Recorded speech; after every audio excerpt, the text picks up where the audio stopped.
Hey family, what's going on? It's Friday, so let's go ahead and get into these Friday feels. And real quick, can we acknowledge the sunlight?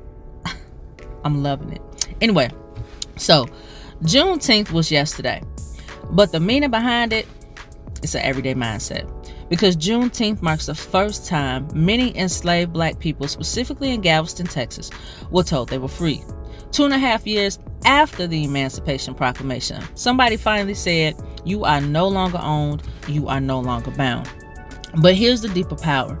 They weren't just told they were free. This is the first time they weren't afraid to be free. The fear began to fall off, the silence broke, and freedom became real, not just on paper, but in spirit. That's why Juneteenth still matters today. Because now the chains look different.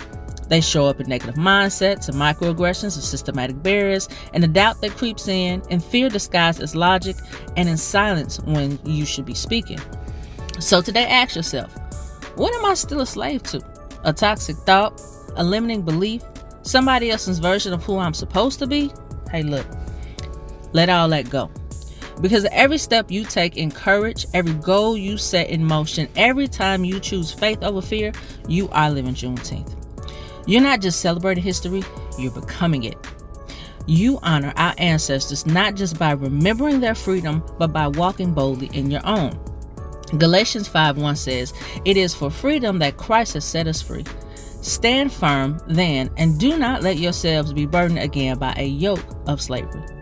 So don't let these modern chains hold you hostage. Not your fear, not your failure, not the systems that were built without you in mind, and not the lies that they tell you you're not enough. Walk like you've already been freed, because you have. And as always, your crown may be tilted, but never, ever let it fall. Peace and love.